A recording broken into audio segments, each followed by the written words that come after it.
Welcome to the Deep Dive. We grab stacks of amazing sources and, well, pull out the best bits for you. Today, we're jumping into More Than Two, a practical guide to ethical polyamory by Franklin Vo and Eve Rickert. Now, you might think, okay, this is niche, but honestly, our mission today is way broader. This isn't just about understanding, a different relationship style. It's really about finding universal wisdom for building any healthy connection. We're going to look at the core ideas, the practical tools, the common traps, all focused on ethical connection, which frankly is something for all of us. Exactly. And you really need to know where this comes from. The authors, Franklin and Eve, they've got something like 40 years combined experience, living it, observing it. Franklin even started one of the very first polyamory websites way back in '97. He just wished he'd had something like that when he started out in the '80s.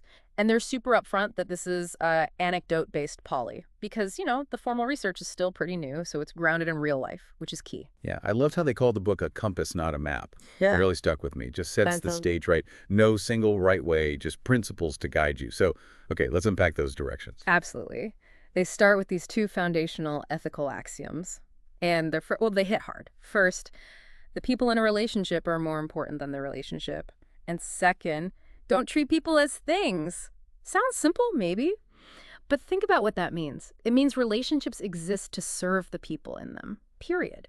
Sure, you might need to compromise sometimes, give up small things for the group. But sacrificing yourself, your core being, that's never the goal. It forces you to ask, if a relationship isn't serving the people anymore, why is it still there? That is a challenging question. And what's so striking is how many of the themes for strong relationships here they apply everywhere. Mm-hmm. Take trust. They point out it often comes down to trusting your partner, sure, but maybe even more. Trusting yourself. It's hard, right? Yeah. Because our own stuff, insecurity, low self-esteem that can totally cloud our judgment about a partner's commitment, no matter the relationship structure. Mm-hmm. And then there's this idea of an abundance mindset, countering that feeling of scarcity. Right. You might think, oh, polyamory, that narrows the field. But they're like, hang on, 7 billion people on the planet. Even a tiny fraction is, well, they say, an embarrassment of riches. Yeah. It's a huge shift. Thinking about potential connections as abundant, not scarce, it changes your whole outlook, really. Totally. And that links to another really interesting idea, Mm. relationships having DNA, not blueprints. Mm.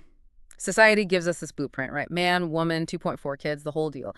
But the authors say, hang on, relationships aren't houses. They're alive, they grow, they change, they cycle, they might even, end gracefully. They aren't mass-produced. We can grow them to fit our needs. I like that. Exactly. It's about conscious design for anyone. Which feels so much more empowering than just following a script someone else wrote. So when they talk about the compass directions for strong relationships, courage, communication, taking responsibility for your own feelings. Yeah, respect for autonomy, compassion, empathy. That idea of courage really stands out. It's not just big dramatic stuff, is it? Oh, not at all. It's the courage for the awkward talk, the courage to set a boundary, or importantly, the courage to look at your own insecurity instead of just blaming someone else. And taking responsibility for your emotions. That's huge. Foundational, recognizing, okay, someone might trigger me, but my reaction, how I act, that's on me. And these are skills, things you can learn and practice. Exactly. Not fixed traits. Anyone can develop these. So it really reframes relationship health. It's not this static thing you achieve, but an ongoing process. Growth, ethical choices, learning, adapting, consciously building. Okay, so if those are the foundations, let's look at the actual landscape. The different shapes that polyamory takes. The book talks about this astonishing variety of shapes, sizes, and flavors. And even if the structures are different, there are lessons here for any relationship about roles, boundaries, energy. Definitely. You've got V's, for instance. One person, the pivot, connected to two others who aren't involved with each other. Right. And then triads, quads, where everyone's mutually involved. Yeah, groups of 3 or 4. And relationships might be polyfidelitous, meaning closed, no new partners. Or open. Or open, right.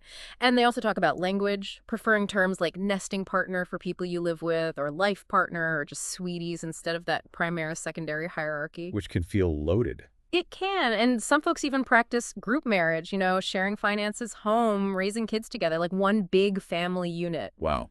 So much variety. And underneath that, there are these deeper ideas about autonomy versus community. They have these axes, like free agent to community-oriented, Right. and solo to entwined.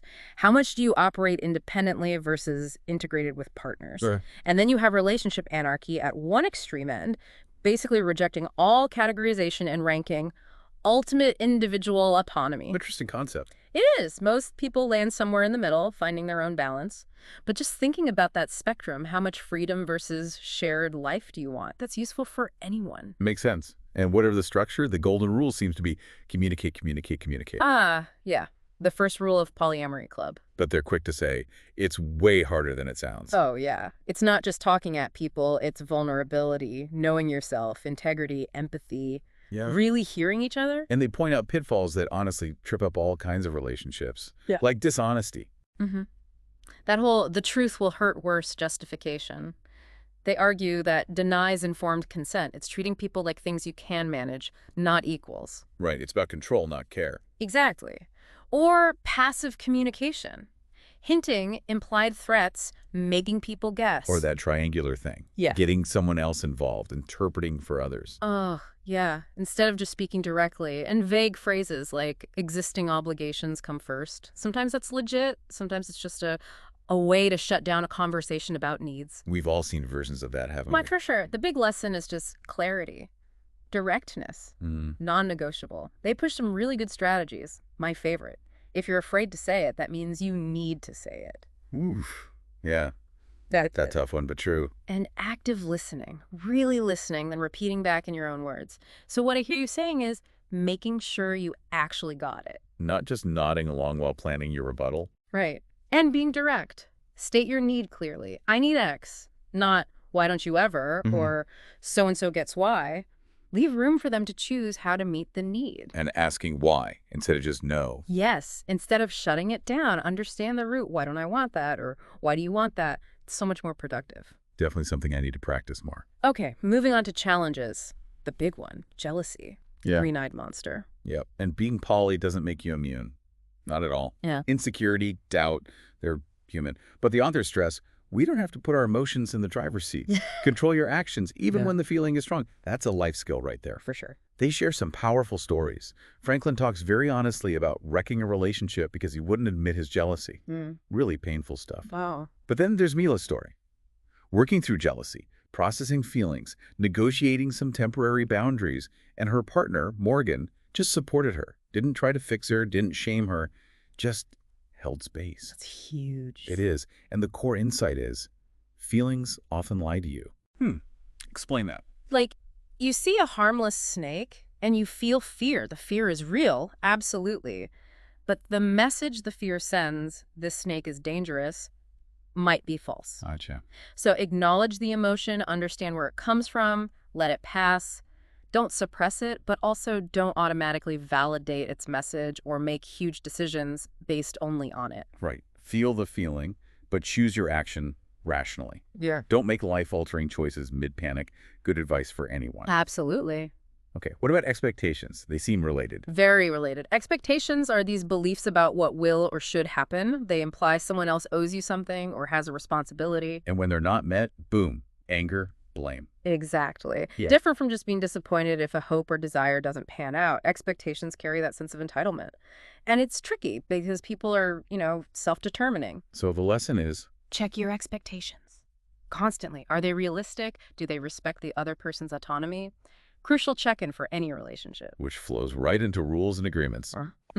Agreements are vital, obviously. Clarity is good. But rules, often they come from fear. And they can lead to weird situations like they mention a new rule about sex sticking around for a decade just because nobody thought to revisit it. Inertia. Yeah. Or that line, you knew the rules when you signed on. Oof. Yeah. That can be a real shock if you thought things were renegotiable and suddenly the door slams shut. Happens in all sorts of partnerships, not just poly ones. So what makes an agreement successful then? Well, they say successful agreements tackle the underlying need, not just the trigger. They have sunset clauses built in times to review them. They're always renegotiable. And they don't disempower anyone. Oh, and watch the language. Slippery words like respect. Sometimes that just means do what I say, not actual compassion. Good point. Which brings us to hierarchy and veto power. This feels very specific to polyamory, but are there broader lessons? Absolutely. The insights on trust, power, consent. They're universal.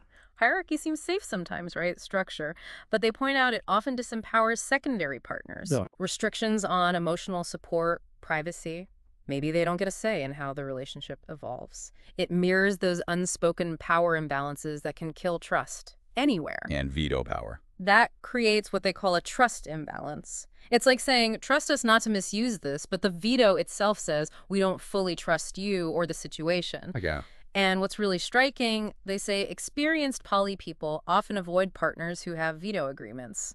It's a red flag, a deal breaker for many. Wow. Okay. And it's not just formal vetoes. There are subtle versions, line item vetoes on specific activities, force of drama, basically emotional blackmail to get your way, Right. or pocket vetoes, where you stop something just by doing nothing. Like in Sarah's story, delaying intimacy indefinitely. It's control through inaction. So many subtle ways power plays out. Exactly. And the key takeaway is empowerment is not equality. Yeah. It's not about everyone getting the exact same slice of the pie, time, status, whatever. It's about ensuring nobody is disempowered by the structure or by someone else's actions, intentional or not. Like that idea of sweat equity. Yes. You invest time, energy, love. You build something. You shouldn't be denied the chance to invest or have that investment disregarded just because of a label or structure. That's about basic fairness and respect for contribution. That idea of valuing everyone's investment, their sweat equity, that feels huge, especially when thinking about how relationships change. Which brings us to transitions. Right. Relationships are alive, they evolve, and often it's the fear of change, not the change itself, that causes the break. And they challenge the idea that breakups are failures, this notion that relationships must last until death to be successful. They call that a strange metric for success. It kind of is when you think about it. They even suggest something radical. Periodically renewing the relationship, actually asking, does it still make sense for us to continue in this way? Right. Even if the answer leads to a transition, not necessarily a dramatic break. And for families with kids, structure is important, obviously. For sure, kids need stability, but you can provide that without rigid hierarchy between the adults. Clara's story in the book shows parents managing separation really well, minimizing disruption for the kids through good co-parenting. That's hopeful. What about choosing partners in the first place? Partner selection. They push back hard against the fairy tale idea that love just happens and we have no choice. Like love conquers all, compatibility doesn't matter. Exactly. They argue it's crucial to consciously choose partners who align with your values, your desired relationship style, who respect your deal breakers, people who give you that fuck yes feeling, as they put it. Love it. And importantly, it's not your job to find dates for your partners if they're struggling. Everyone's responsible for their own connections. It's about intentional choice again. Makes sense. What about sex and intimacy specifically? Well, it's obviously a part of many poly relationships, but not all. Group sex, Yeah. not the norm, more the exception. And non-sexual romantic relationships are totally valid too. It highlights that connection comes in many forms. The real challenge, they emphasize, is the emotional vulnerability. Whether it's one partner or several, true intimacy requires deep emotional safety and ongoing enthusiastic consent. That feels universal. And beyond consent, there's sexual health, STIs. Super important. They stress open talk about history, testing, boundaries. And being realistic, barriers aren't 100% foolproof. Some STIs, like herpes or HPV, spread skin to skin, so education is key. And talking to doctors. Yes, be open. And try to find poly-aware providers if you can. Stigma and lack of knowledge are real problems in healthcare. So the takeaway is, Educate yourself, talk openly, make rational risk assessments. Don't let fear paralyze you, but don't be careless either. Informed choices. good advice for everyone, really. Right. What about monopoly relationships? One partner's monogamous, the other isn't. Yeah, those can definitely work, but they have unique hurdles. The monogamous partner might struggle with feeling like they're losing time or attention. The polyamorous partner might feel restricted or misunderstood. It takes a lot of communication. A ton. Mila's story, again, working through her insecurity about Morgan's other partner. It shows it's possible with honesty, serious self-work, and really trying to understand each other's needs, even when they differ. It's about accommodation, not perfect matching. And finally, the social side, coming out. Right. The reality is there can be real risks. family disapproval, losing friends, impact on kids, even job stuff. That's tough. And the burden of secrecy often falls hardest on partners who aren't the primary or nesting partner. And for LGBTQ plus poly folks, there can be extra layers of fighting for legitimacy, sometimes even within their own communities. So how do they suggest navigating coming out? Their advice is simple but powerful. Don't treat it like bad news you have to confess. Oh. Treat it like a bold philosophy you're choosing, something you're proud of. Explain what it means to you. Ask about their openness. Own your truth with confidence. That approach helps anywhere you're sharing something unconventional. Wow.